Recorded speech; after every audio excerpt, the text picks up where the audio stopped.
Coming at you live from all over Ohio. A Cleveland Browns podcast full of laughs, rants, fun, and stats. A place where all Browns fans' voices are welcome and heard. A show that aims to inform and entertain you.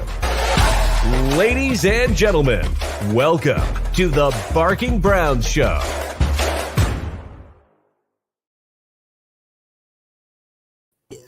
You know, what's up, everybody? How the hell you doing? It's Tuesday night. We're miserable, whatever. Who gives a shit? This is episode 88 of the Barking Brown Show. I'm your host, Jacob at Roaches13.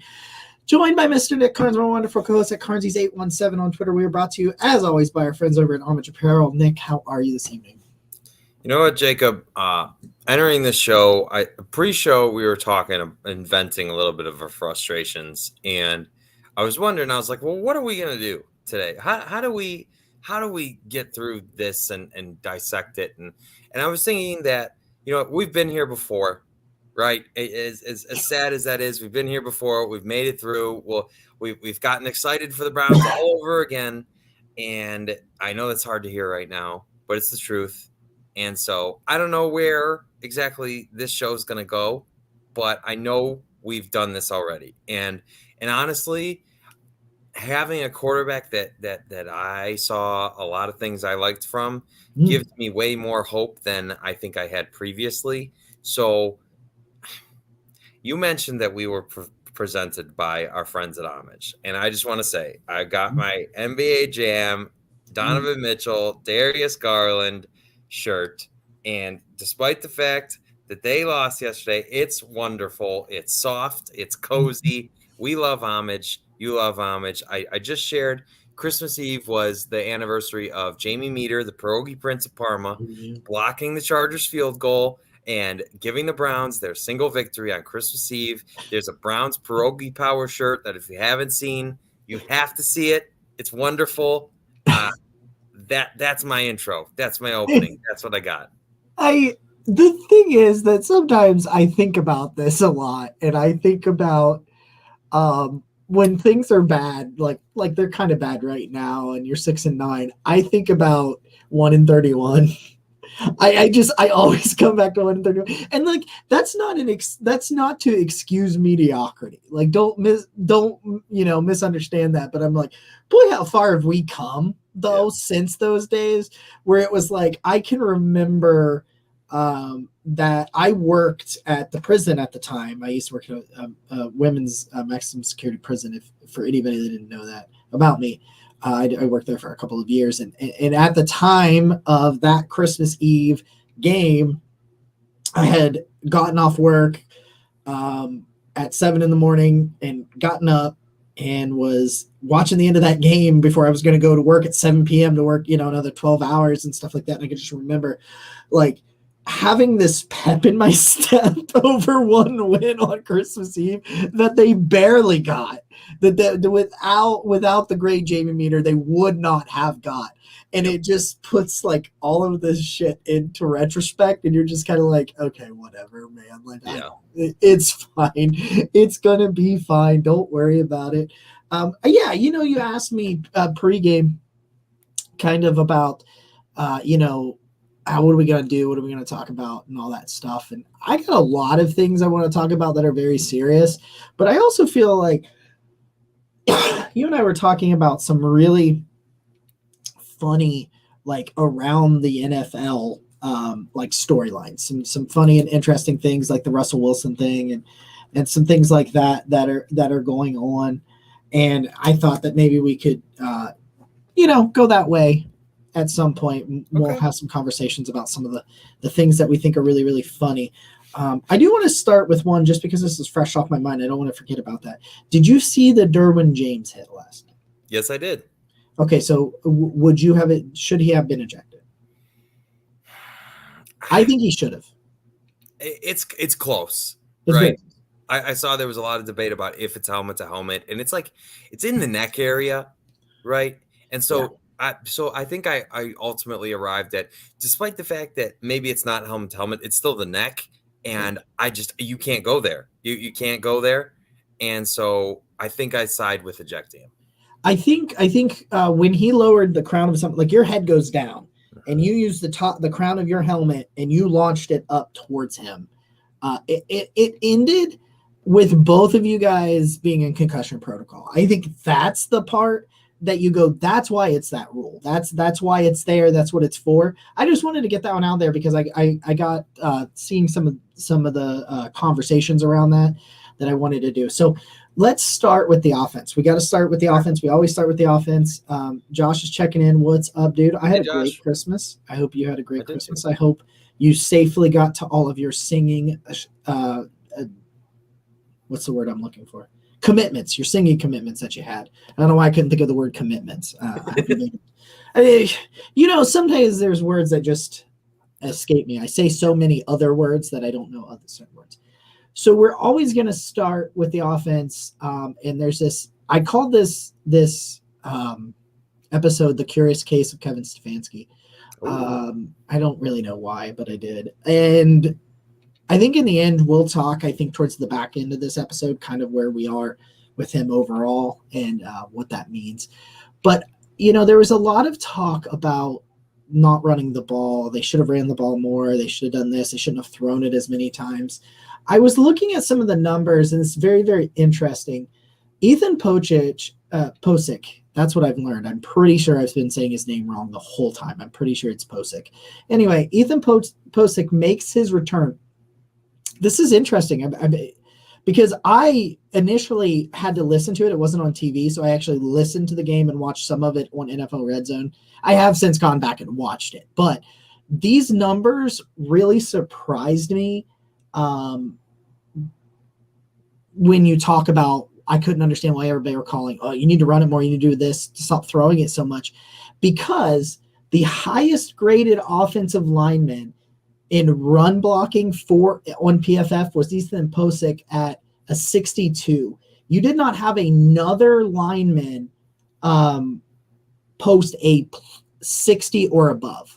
All of them were under 60 in run blocking PFF grades, which is kind of like that kind of, and I get it. The weather, the wind, all of that stuff. I get all of that, man. Like I understand all of that. But you start looking at these numbers and it's like, okay, Joel Bitonio had a 59. Wyatt Teller had a 54. Conklin had a 50. Jed had a 39. And then you go look at all of them in pass blocking. Jed has an 81. Jack Conklin, 78. Wyatt Teller, 84. Joel Bitonio, 84. Posick, 79. Okay. The offense was playing better in the pass game. You look at what was the final number? 4 drops, 5 drops, I think. Something. It sounds. I mean, but that's like it's not particularly. The Browns haven't been able to run the ball successfully in a long time now, and so that doesn't. Hearing those numbers doesn't shock me. And anybody who was watching the game or listening to the game, I mean, you knew that Nick Chubb was not until the fourth quarter. Really, he wasn't finding a whole lot of room. It surprised me because of the narratives I saw surrounding this game. Why weren't you running it? Why weren't you running it? Well, I mean, they weren't getting very good production in the run. I mean, they made some plays. They did some things here and there.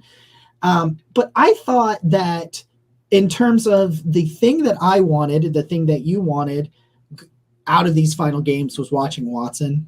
Yeah. And I felt like as good as he could have looked, he did look. I thought just from this game. And I understand the numbers were what the numbers were. I'll get the numbers up here in a second. I have them pulled up. 15 of 31, 135, and an interception on a tipped pass. 3 carries, 24 yards, and a touchdown on the ground. 4 or 5 drops puts him at 19 of 31 or 20 of 31.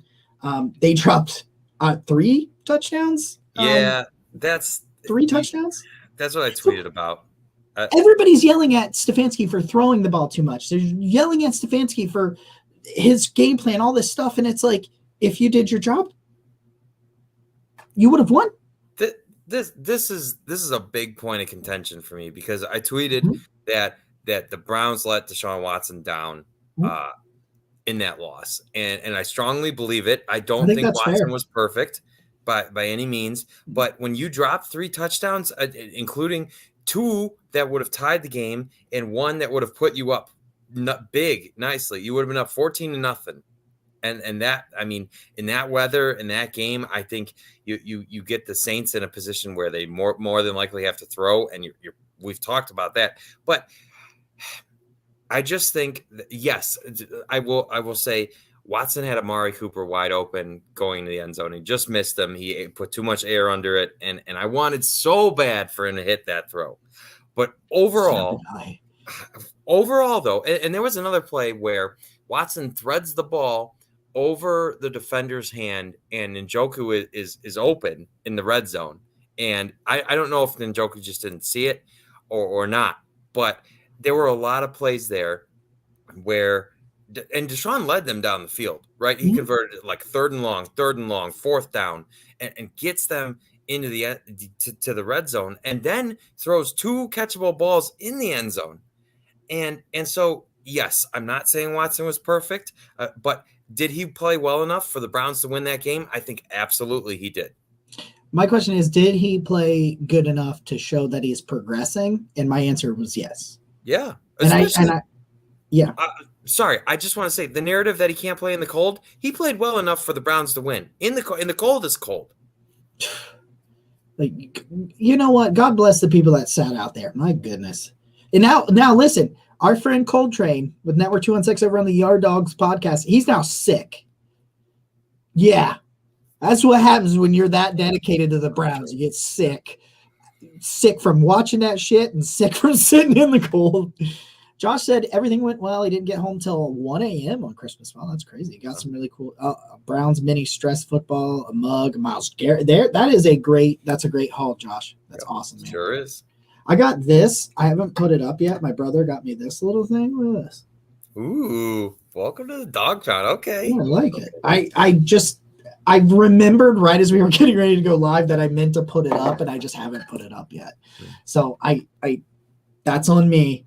I also, side note, I love that we have enough homage products to wear different ones on the show so that we stop wearing the same damn thing every week. So I look at it and I say, you know what? I really liked the offensive line from a pass blocking standpoint. I thought that Watson made plays that I wasn't sure he could make in the weather. He was able to go out there and, we sat here and this happened last year. You remember against the Steelers, the same thing happened to Baker Mayfield where they had like 6 drops. And it was like, I don't think drops have been a problem for the Browns this year overall. And last year, I think we blamed, guys, especially like I didn't change until probably halfway through when I was still trying to defend Baker Mayfield. We tried to act like they had the most drops in the NFL and they didn't. But in this isolated situation, they had quite a bit of dropped percentage of targets, and they were catchable balls. And I get it that the balls were probably moving in a different way. The wind was moving goalposts. When wind is moving goalposts, I remember, I think it was Jake Trotter said, like, when he got there, he was like, I'm not sure how anybody will complete a pass or make a kick today. It was very, very like upfront about it. He's like, it's pretty freaking bad out here. And but I'm looking at this and Watson was able to do something that we really, really wanted to see. And that 12-yard touchdown run was awesome. Yes. Like that is exactly what you're supposed to have when you have a creator at the position. You had a situation where you ran routes in which they cleared out so that he had the option, because it's not a design run necessarily.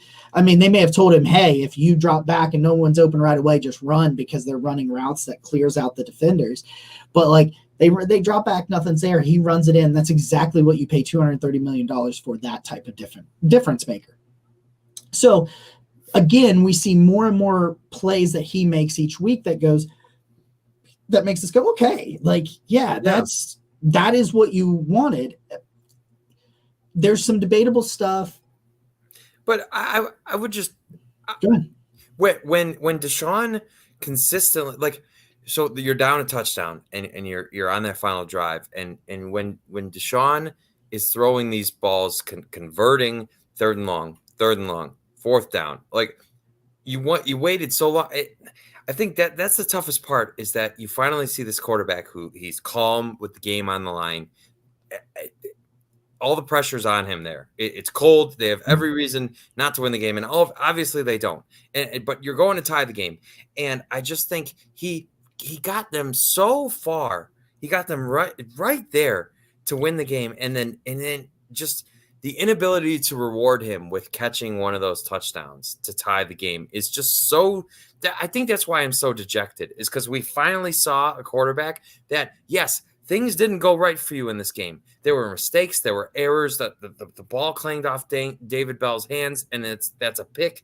The Browns could have went away, and Deshaun puts you in a position to say, okay, all these mistakes happened. All these bad things happened. We're going to tie this game and figure it out anyway. And just the inability to reward that is that's the thing. I can't get over. And you could see the frustration on some of those plays from Watson. You could see that you know the frustration, and you're looking at guys that elevated play of Jacoby that really helped Jacoby Brissett. You know, Amari Cooper, David Njoku, both of which just had bad games. And maybe Njoku should wear a shirt in the sub-zero temperature. Where that didn't affect his play, but man, the dude's psychotic. I couldn't.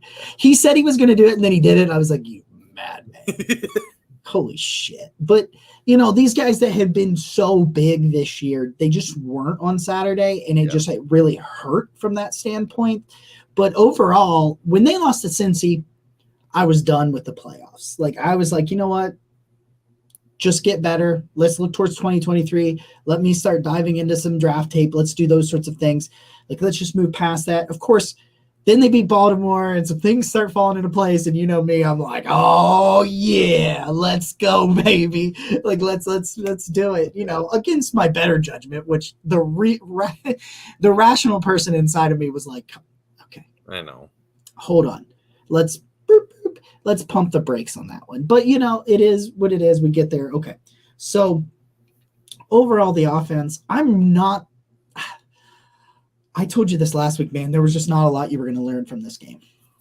And now a lot of people said that. But then all of a sudden, there's this big sweeping damnation. It's just like Baker Mayfield. Baker Mayfield and Kevin Stefanski this year have been the same. But Baker Mayfield has been this his whole career. Have you ever seen somebody whose career narrative changes so dramatically on a singular game each week than Baker Mayfield? No. And now Kevin Stefanski this year, for the people that want to fire him, not the ones that want to keep him, but the ones that want to fire him. Like they'll be like, oh, okay, I'm good with Stefanski. He beat Baltimore. Oh, Stefanski, you lost by 7 points in a win start. You threw the football too many times. Get him out of here. You know, but like Baker Mayfield goes out there and like stinks it up last week. Yep, just what we thought. Comes out here, has an average depth of target of 4 yards or pass, and is getting just a ton of yak yards, a ton of short fields because of the turnovers. And everybody's like, should have kept him over Deshaun. And it's just like, all of a sudden, we're seeing these guys just 1 week, one singular week is dramatically changing narratives on Kevin Stefanski and the Browns as a whole. And we'll get there at the end. We'll talk about the defense here. We'll talk about specials, and we'll get to the curious case of Kevin Stefanski. But if you've got anything about that part, you're more than welcome to go. You put a lot of these pieces on the table and have said that the offensive line grades show that the Browns were pass blocking better than they were run blocking. I think anybody watching would look at it, and until the fourth quarter, Nick Chubb really wasn't that successful in the run game. Neither was Kareem Hunt. So I think to put a bow on this, that we as a show would agree that the Browns were more effective throwing the football, and thus we do not have a problem with the way Kevin Stefanski called. Do you have a problem with the way Kevin Stefanski called the game? I have a problem with a couple of situational calls, like that 4th and 2 calling a deep shot. I don't really love that, but it was open. Like it was open, but then again, you're like, yeah, it was open, but you also did it in, early in the game. Was that early in the game? I can't remember. But that 4th and 2 shot play, I did not like that. And overall, I don't think he had a very good game, but I don't think it was horrible. No. I'm not. I understand why he did it. Yeah, there was a drive where I think noticeably, the Browns just completely abandoned the run, and I don't like to see it get completely out of balance like that. But I still think the passes were there for the Browns to win and or tie the game, however you want to spin that. The execution wasn't. And you know, God, I feel like a broken record talking about last year all over again. I just not execute. That's really. It's just coming from another position. Last year, it was mostly the quarterback that wasn't executing. Now you're getting mixtures of the offensive line, the running backs, and the wide receivers. It's they're playing musical chairs of who doesn't want to execute this week. And now, does that come back on Kevin Stefanski? It might. Yeah, I mean that you have to start to question some of those things. Mm-hmm. But I do think that, you know, what he did in the first 11 gives him a full season with Watson, but we'll get to that there at the tail end. But I didn't think it was horrible. Let me say that. Certainly now, Josh brings up the reaction that is being given. I don't think so either. Yeah, I think you're right. Josh brings this up, and I tweeted this out today, and so I'm 100% with him. Can we stop giving Stefanski shit for the Miles situation? He broke the rules, simple as can be. Does it absolutely suck? Yes, but hey, it happens. And Josh says he still trusts Stefanski. Now, listen, I put this out here because I saw someone else commenting on it about how the Browns are 4-10 without Myles Garrett. Because all of a sudden, apparently wins are defensive end at stats. So what are we doing? What we're just saying whatever we want. Apparently, that's a bold choice, Cotton. Bold choice. I said, you know, he broke protocol. He broke the rules. I've listened on this app. I've listened on this podcast to everybody tell me he didn't hold nobody accountable. Well, hell, he held somebody accountable on Saturday, and everybody, well, not him. Don't do that. What are you doing? Let me ask you something. Ask me. On Saturday, did you notice that Myles was suspended for the first series? Did you even notice it? No, I did not. Oh, okay. Yeah, that's funny. So you didn't notice it, but now all of a sudden it's the end of the damn world. Huh. That's, oh, okay. The Browns lose and everybody wants to blow everything out of proportion. If they win this game, nobody is talking about how Myles Garrett sat out the first series. And I agree. So many people are saying Kevin Stefanski's not a leader. He's not people use the word disciplinarian, right? Well, if you're going to instill some sort of discipline when one of your most important players breaks protocol, it's probably a good idea to hold them accountable if you want the rest of your team to feel accountable for what they do. I mean, he did it with Perry on Winfrey a couple of times, but that doesn't count. People don't think that counts. They don't talk about that. So he does it, and it's like, I didn't know until Mary Kay, I think, is the one that asked him on Monday during the press conference. Somebody asked him about it, and he's like, yeah, it was a team decision, you know, and blah, blah. And later we would find out it had something to do with not properly communicating before missing time with because he was sick. Mm-hmm. And it was kind of funny because I didn't know. I mean, it was a 3-and-out. It was a 3-and-out. I talked to Randy Gurzy, the editor of Dog Pound Daily, who told me, like, because I was watching on the radio or listening on the radio, so I didn't see everything during the game until I rewatched it yesterday. But he told me, like, I was watching the game, I didn't notice it either. I saw Alex Wright out there, but just assumed he was playing for Clowney. Like, you know, and good for Chase Winovich too, by the way, had a pretty decent game. But, you know, you can't have two sets of standards, because now people are telling me, well, you're hurting the team by making him sit out in a do or die playoff implication. They went 3-and-out. They went 3-and-out. 3-and-out. You can't have exceptions. You told me be a disciplinary. You told me hold your team accountable. Well, guess what he did? He fined him, held him out of series. Now everybody's acting like either one, A, you shouldn't have done it because it's Myles, or B, it wasn't enough, so why even do it at all? That's a comment that I saw today, very common comment that I saw today. That was it feels like no matter what Kevin Stefanski does, he can't win. He can't. There's such tremendous scrutiny that seems to be falling at his doorstep. And I'm not saying it's all unwarranted. He obviously has not been perfect. You're 6-9.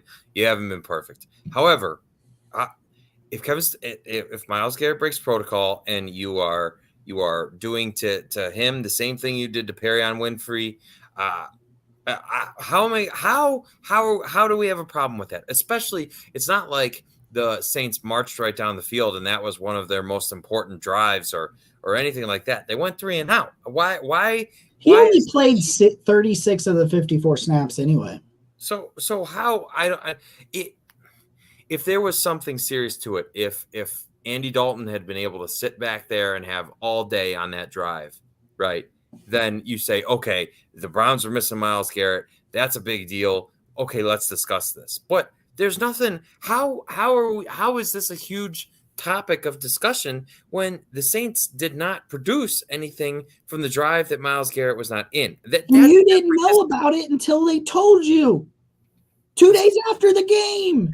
You're just looking for something. At that point, you're looking for something because it doesn't make any sense to make a stink about a drive that amounted to nothing. That's where I'm like, okay, and I know I'm probably defending Kevin Stefanski too much. I probably am, but this one I can't. I'm not coming off the hill. Josh is right. I mean, they won. There'd still be something. There's so yeah, they would. So let's look at the defense. And we'll talk about Kevin Stefanski in the future overall. Reggie Ragland, man, give the dude some credit. Signs a couple weeks ago off the street. Plays 33 snaps at the Mike Backer position, 91.7 defensive grade, 90.2 in run defense, 82 tackling grade, 64 coverage grade, 3 stop tackles, was targeted once, did not allow a reception. Myles Garrett, he's 76th the second. Denzel, after being talked shit about by me, another pretty good game at a 71 overall and a 71 coverage grade. So you're welcome.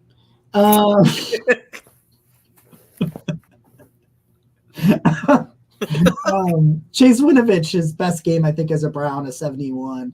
Martin Emerson at your 5th spot. Tony Fields still plays pretty good. I want to talk about Grant Delpit. All right. That's who I want to talk about. I want to talk about Grant Delpit because this dude, deservingly so, for the first 7 weeks, took a lot of shit. And I do believe that was deservingly so. I think he struggled mightily for the first 7 games.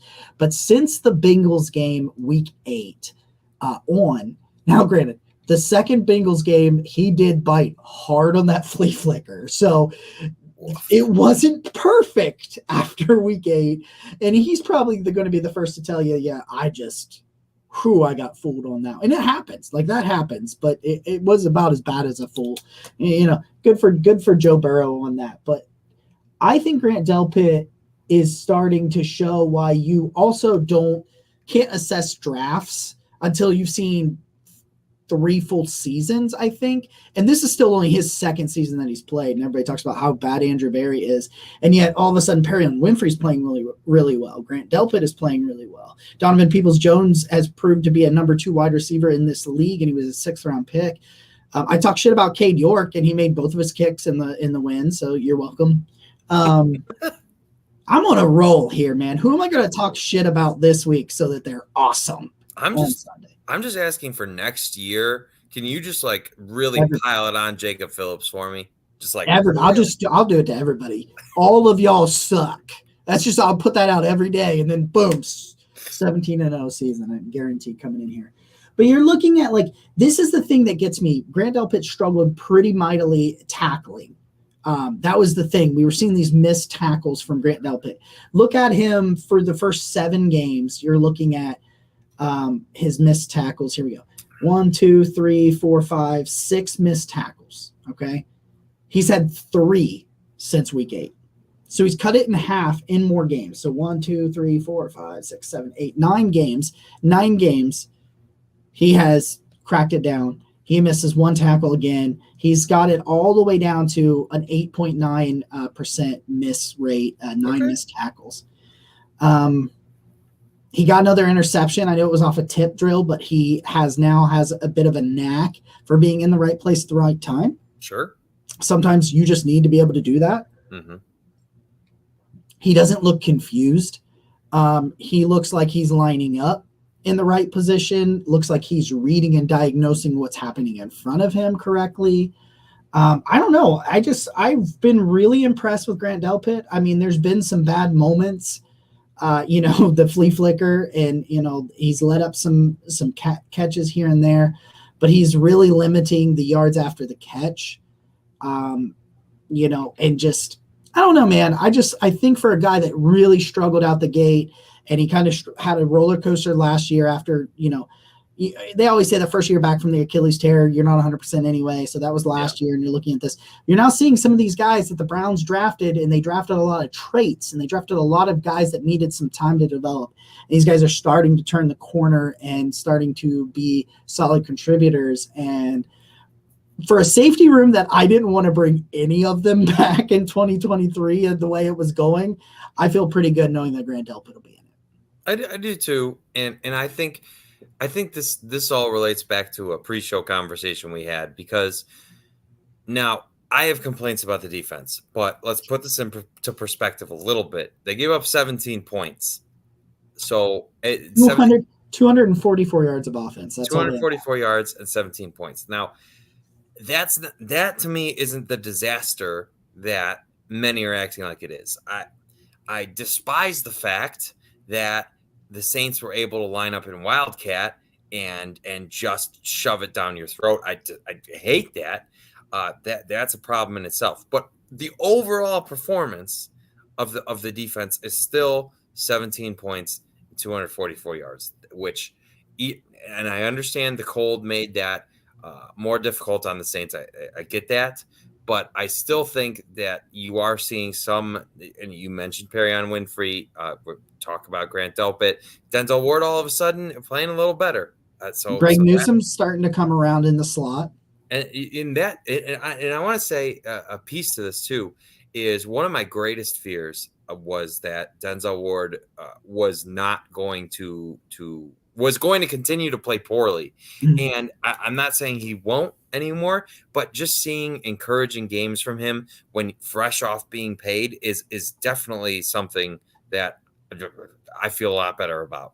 I went on, Sports for CLE on Friday and was just like, yeah, man, like he has had a career worst in everything: completion percentage, PFF grades, yards after a catch, all this, everything was as bad as it's ever been for Denzel. And then he was like, you know what?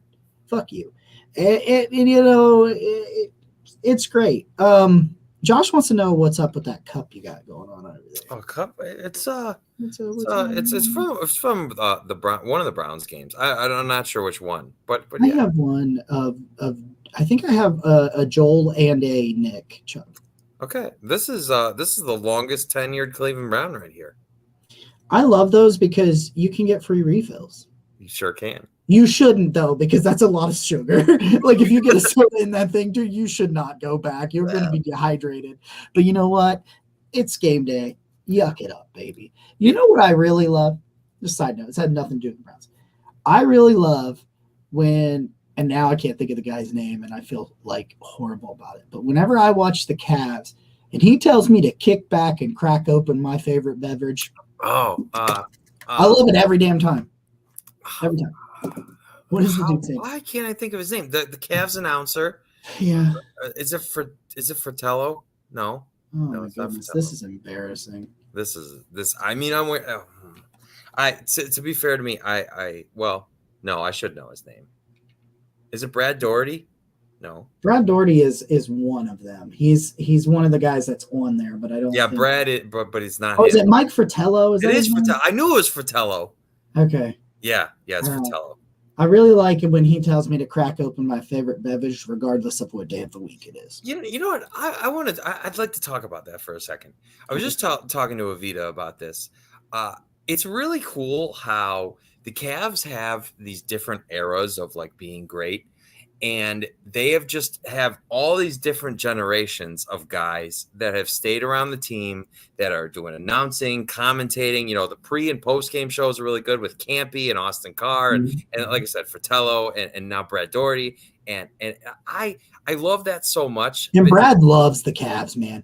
When that dude gets fired up, and I love it. It's so much fun to listen to. And like, now like Richard Jefferson and Channing Frye still like, we'll talk Cavs and like, that's really cool. And it's like right before our eyes, we've just had these various eras of great Cavs teams. And that kind of hit me the other day. And I know they're struggling a little bit right now, but it's just, it's such a different feeling from the Browns, where it's like you've got Phil Dawson, Joe Thomas, and Josh Cribbs, and like that's been the majority of like our lifetimes of all-time great Browns that stay around the team. But I'm hoping that changes. Man. What? Huh? Andrew Hawkins. Well, yes. Sorry, no disrespect intended, but I was there for Joe Thomas Day. I know you were too. And Hawk, when he got up there, you can tell those dudes like they played a couple years together, but they're like lifelong friends, and that's really, really cool, to see stuff like that. So, but good.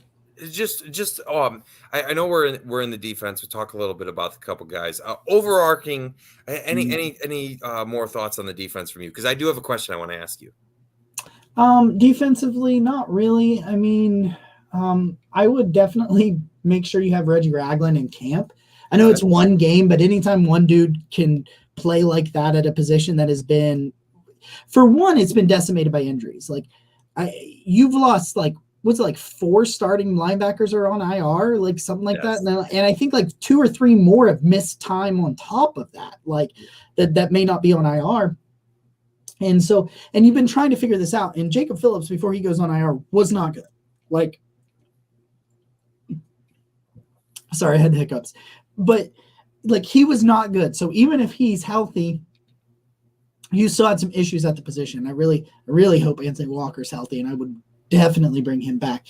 But Reggie Ragland, like, make sure that dude's got, like, at least a training camp deal. Let's bring him back, because anybody that can do that sort of thing at a position that has been struggled, you should absolutely try to address that. Outside of that, I thought that, I think Alex Wright continues to play pretty well. Perion Winfrey continues to take some steps. Wasn't quite as good as I wanted it to be this week, but he did have 2 stop tackles. The Browns had 26 stop tackles, which is kind of a lot for 54 offensive plays. But over that's all I got. Yeah. Okay, so 2 questions: one about offense and one about defense. Defense first. Is Perion Winfrey a starting defensive tackle on the Browns next year? I hope not. Okay. I hope that none of these defensive tackles are starting defensive tackles next year. Okay. Absolutely should be in the rotation. Perion should probably be. You would hope he's because you want to hope he's not a starter. So I would hope he wins the 3rd job, the first guy off the bench. I still want him as a rotational pass rusher. Because I still think he's a much better pass rusher than he is run blocker. Although, Andrew checking in, it's Scooter. Sorry. I hope Scooter, even though I do think he's made a few plays in the run game, I think some of the highlights I've seen of him have been more in the run game than I've seen more in the run than in the past. But I think he should still be the rotational guy, the first guy up if somebody's hurt, or the guy that comes in. What's he play? He plays 25 snaps this week. And I think some 25, 30 snaps should be where he is going in there. I think 2 veterans. I think this should be a new room. I think 2 veteran starters, a Perion. I wouldn't mind Taven Bryan as a rotational guy. And then I would take another day 3, a rookie. Okay. I definitely, obviously, we know the defensive tackle room is probably going to be the most addressed room for the Browns defense next year. So I'm hoping Andrew Berry, we got a lot of work to do there. But so this always happens when I'm sleeping after work, every single time. So more of an under the radar thing. I go to sleep after work. I wake up. Jack Conklin. Hello. Oh, yeah. There it is. You were. What's funny? You were asleep when they restructured the final year on his deal, which was this year. When they did that over, I think they did that really early, didn't they? Like March or something like that. But it was funny because you were asleep for that too. So you're 2 for Jack Conklin. Yeah. Shout out. We have the same birthday, Jack. Oh, But I just want Hey, to say, shout out to Nick Chubb. I think today's his birthday. Is that right? it is his birthday. Happy birthday, Nick Chubb. I should have made a post about that. I just didn't. So Jack Conklin. I feel like there's been a bunch of reactions about that extension, and I just want to say that I know that the biggest complaint is that Jack's health, right? Because he's dealt with a bunch of injuries. But one thing I think we can say he's 28 too, so it's like it's kind of creeping on them. Yeah, and which kind of with the Browns resigning him now, him taking that short deal feels a little bit better for extending him because he's a little bit younger. Had they added on another year originally, but I do think that when Jack has been on the field, he's been more good than he has been bad. Yeah, and so I don't have a problem with extending Jack Conklin. Where do you come out there? Because there's been some pushback against Jack coming back, and I don't think that the Browns can afford to have any more holes than they currently do. So Jack, to me, coming back is a good thing. That's actually, it's funny that you say it like that because that's actually a lot of where I ended up. So it's been a roller coaster for me on the Jack Conklin thing, because I've been operating the last, I don't know, month and a half or so, 2 months, October, I really start to pick up on draft stuff, and I start to, even if I'm not putting out much content on it, I start watching a lot of individual prospects and things like that in October. And I really had it in my head that they were drafting their future at right tackle coming up in 2023. I so much as released a mock last week, a week or two ago, something. Last week, mock draft 2.0. I dropped it on Friday morning, and they sign him Friday afternoon. I drafted DeJuan Jones in the second round from Ohio State as the right tackle on that other side, and I was like, and then so like 4 hours later, I was like, well, this sucks, and I was like, this thing is moot. And with the injury concerns, and I feel like I think his play is still good. I think it's fallen off a little this year. Maybe he's not fully healthy because that patellar, they do say, could take up to 16 months. So maybe some of that is like lingering around and that sort of thing. I don't know. But like, it's feel like some of those injuries have added up, kind of similar to Jarvis Landry. And you're seeing that with Jarvis Landry in New Orleans this year. And I kind of thought, man, I don't know that I really like this deal. And the big thing I got hung up on is not the money, but the 4 years. I thought, well, that's like 2 or 3 maybe, but like I thought once you got to the 4th year, I thought that was kind of a lot. And then I watched it kind of get put in perspective for me, which I try very hard with my opinions and my takes and the way I approach the football in general, to be incredibly open. I try to be, and I know that I get angry and I get childish when certain people say like bad things about the Browns, and even if I agree with them, I'm like, yeah, but I don't like the way you said it, but I try to be. So I sat back, I looked at some people that I respected, and you realize that he's going to be the 20th highest paid tackle. So that money is not that much in the grand scheme of things, and it kind of reminds you of the Amari Cooper situation, where they did that and restructured it early, so that then all of a sudden that deal looked amazing for the Browns because of what Christian Kirk got. All like these guys that had nowhere near the production of Amari, who went over 1,000 again, a bona fide number one. And you start to see those sort of things. You're like, okay, so we're starting to see potentially some tackles needing paid in this offseason, and you're going to see, I think that deal will be driven down even further. It's all front load. Almost all of the guarantees are in year 1 and 2, 3 and 4, which is very similar to the way his old contract was for the original 3 years that he did, and then he restructured it. A lot of that money's in the front end. I think we're still waiting on some of the details, but that's some stuff that comes out. Let me see if I can pull up the deal. But overall, I was shocked. I did not think this was going to happen. I didn't either. But okay, over the cap does not have. That's really encouraging, though, that you say. See, I haven't done my due diligence on the structure of the contract and read what the smart people are saying about the way that is, but that certainly makes me feel better because say Jack does fall off, right? Because he's still in his 20s now.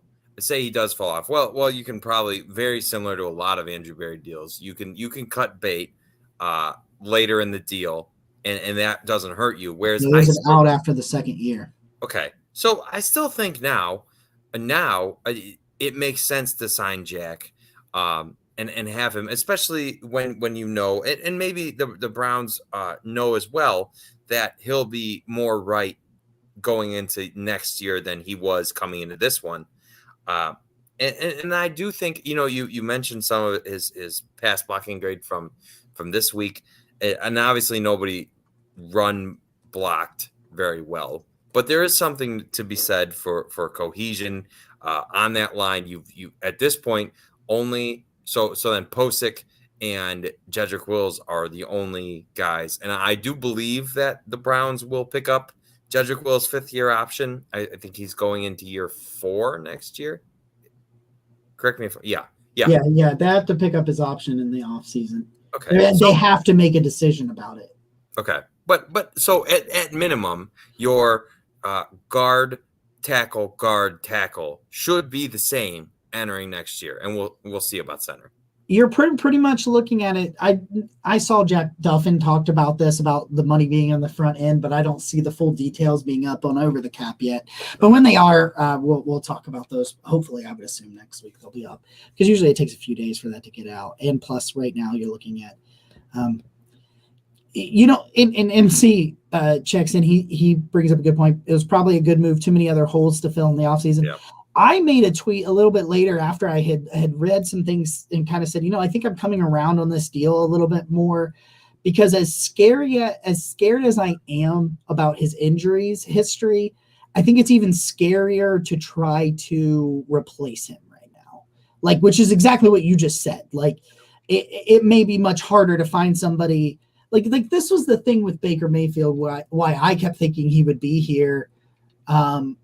At least around this time last year, before it really set in, that I was like, these things I'm hearing are not, he's not going to be here. It was like, is there a clear upgrade? Yeah.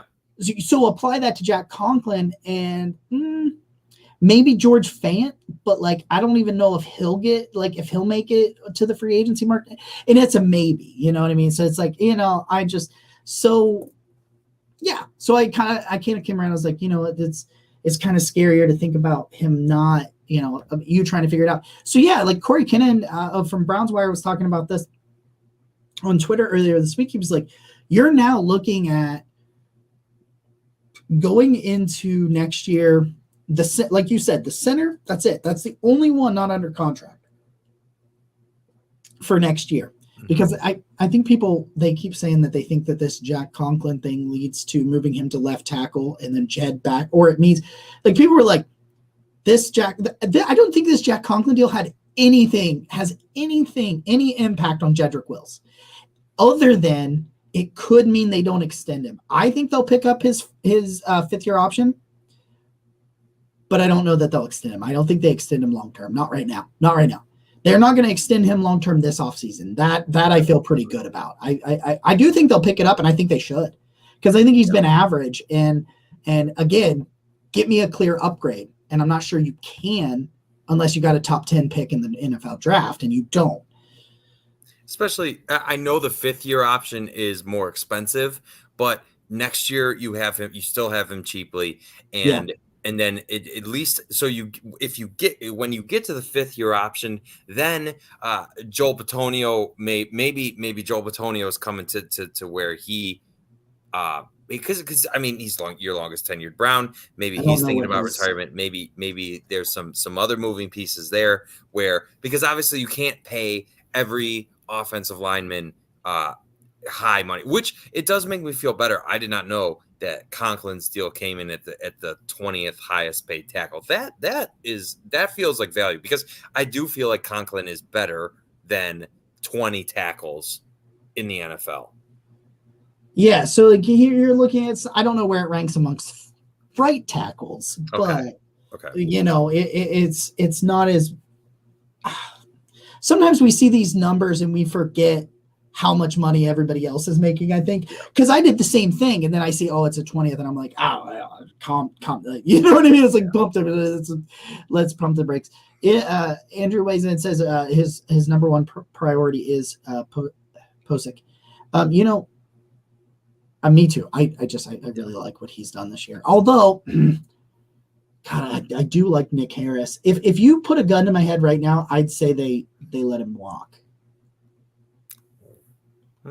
I think they let him walk and they go with Nick Harris. I'm not saying that's the right call.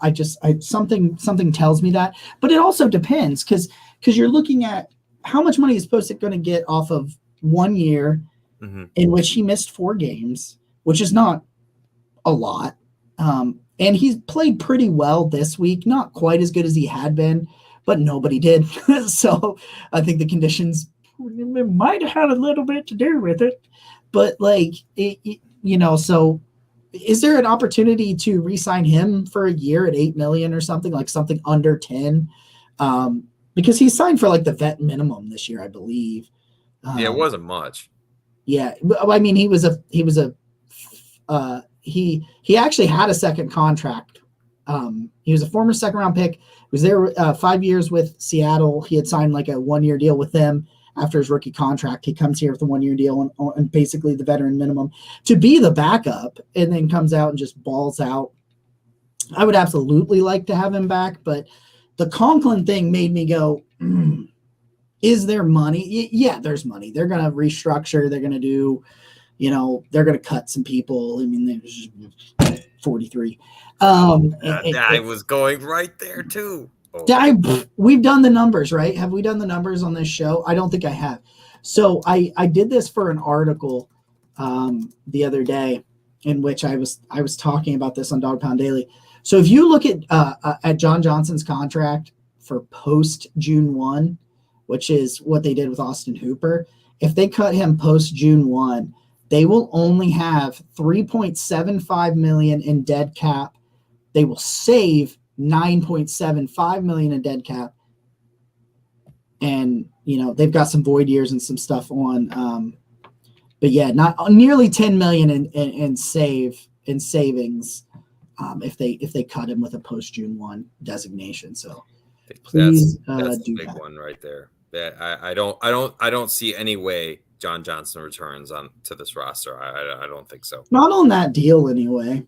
No. Maybe something is worked out in some way with a restructure, maybe, but I don't know. So we're gonna wrap this thing up. We're gonna talk about Kevin Stefanski just real quick. Okay. Overall. Fourth year or not? Fourth year or not? We're just getting to it. I think we've gotten through every other Stefanski hot button topic other than straight up just asking. I think short of an. I'm not going to weigh it that way. I'm going to say fourth year. Fourth year. I want Kevin Stefanski to be the Browns head coach for a fourth year. I'm not ready to push the blow up button at this point. I think, although, man, these games are trying. They are trying, and even though I entered the year saying, I know this is going to be a tough year. I know it's going to be a tough year. We're here in week 15, 16, wherever we are, and I'm not blowing it up yet. I'm not blowing it up yet. 17. How about that? It's been a grind. It's been a grind. As upset as I am, it's set in on me that in a couple of weeks I won't have Browns football for like 8 months. I know. And I was pretty upset. Yeah. That set in on me like this morning. I was like, I got Pokemon Scarlet, just went and got the new Pokemon game, by the way. Oh, nice. Good for you. Phenomenal. Absolutely phenomenal. Great. 3 storylines, 3 main storylines in this game. What are you talking about here, man? It's like stay up till 2 a.m. playing Pokemon. I don't give a shit. Jacob, I just want to conclude by saying that I think the overarching theme of this year is that the defense and special teams have let down the offense that has been much better as a unit than the other two.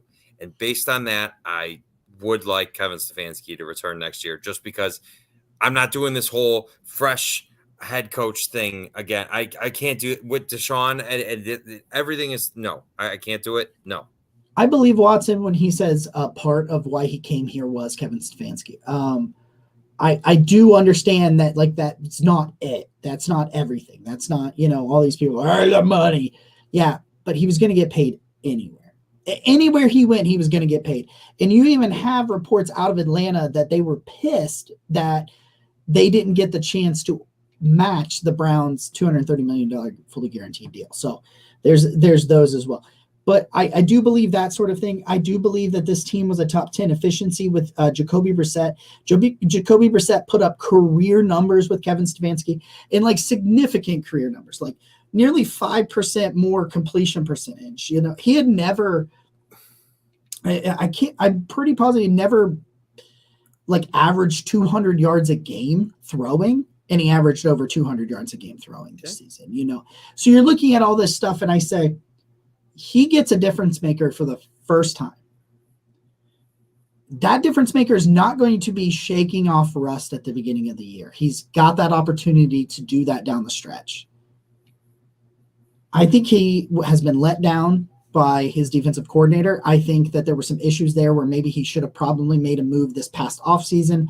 But the problem was you rolled in through such a high there towards the end. And I mean, I was saying keep him, so like I can't blame Kevin for doing something that I said I would have done, and boy, what a dumbass.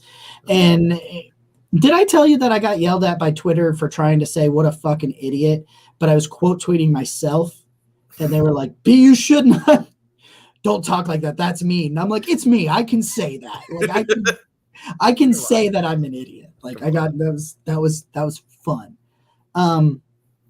I do think that this week, I don't think 6 games and now 2 at the end of the year should judge his whole tenure. I think you should look at the whole thing. What he has had to work with and what he's been able to do with that, I think is the most important thing you should take with Kevin Stefanski. And I think he's done more than enough to get the opportunity. He's not had his guy at quarterback. Now he does.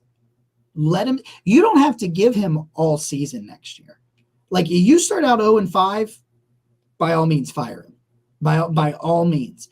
And I know I'm like a big proponent of not firing guys in season because I don't know that it makes sense. But if you want to fire him before 2023 is up because he goes bad, I can understand that. But I feel like if we hire someone else and we go 6-11 next year or something like that, as we're trying to, but he's still getting his players in. I'm going to sit here and go, what could have been? Because I've seen the highs with Stefanski. I've seen the lows, but I've seen the highs. And I think those highs can be elevated by the quarterback, by having a creator, by having a difference maker. You finally have that. Do something like draft Jalen Hyatt no matter what. Jalen Hyatt no matter what. Put him in that slot. Let's get rearing and ready to go. Ben Albright says, NFL Insider says that Stefanski is safe, but there will be changes to the staff. And I think that is where I'm at. You need to, I don't know what changes. I mean, I do know some of the changes, like probably fire the whole defensive staff. Yeah. I like Chris Kiffin. You can keep Chris Kiffin. At defensive, got to go too. I can't do it. I can't do it with the special teams. I can't. The special teams have been better. I know. I just think overall, you said look at the whole picture. I don't think special teams have been anything stellar. Honestly, this might be the better year for special, at least in recent games. This has been a better year. I don't want to do it. Yeah, I mean that's fine. I think he should potentially make some changes to his offensive staff because I think he is going to have his offense evolve. Going to have a video with Jake Burns out probably this weekend talking about the evolution of the offense and what I think could be coming up. We also Thursday morning, I will sit down with Randy Gurzy. We'll release some wide receiver prospects in the 2023 NFL draft for you guys to watch. Is Jalen Hyatt going to be there? Am I going to gush about him for like half the video? Probably. There's some other guys I really like. Marvin Mims is really good. Yeah. I hope I got a great prospect in the like 6th round for you from Washington. He's pretty fun. I just want to say for the future of the Barking Browns show, I hope that we can circle back to some of these episodes and say, Jacob told you so. Jacob told you so. As that guy is producing on the Browns, we're going to be like, Jacob told you on December 27th, 2022, that Jalen Hyatt was going to be a stud. And I can't wait for those days. Jalen Hyatt, no matter what. Like, listen, man, Garrett Wilson's great. Drake London's been great when they throw him the football. Like, Yeah, that wide receiver class, man. Good Lord. Olave. And you know what? Treylon Burks got hurt. He was looking like he was going to be pretty good. It took him a little while to get going before he got hurt. But once he started getting going, man, it was like, hey, maybe, and he shows up like out of shape in camp. And I think maybe there was some delay from that when he was trying to get back into shape, and he got in shape pretty quickly. Obviously, they're professional athletes. I'm trying to find the loop on my pants here. Chris Olave has been productive with in New Orleans. I mean, I know the Browns just lost to them. New Orleans has been a dumpster fire as well this year. Except for Chris Olave, man. Like, I think Garrett Wilson probably wins Rookie of the Year, Offensive Rookie of the Year, probably, and probably should. But like, if Olave doesn't get hurt, now Jameson Williams, man, like, him too. Dude, the Lions and the Jags are going to make the playoffs. I swear to God. Like, like I kept saying that a couple of weeks ago, like jokingly, but I'm like, I need that. I need that for my brain. I need that. Josh says that we rock, make him proud. Enjoying some wine tonight. Have a great night, Josh. We appreciate you as always being in here. We love you. Hey, most valuable thing you can give someone is some of your time. So thanks again for giving some of yours to us.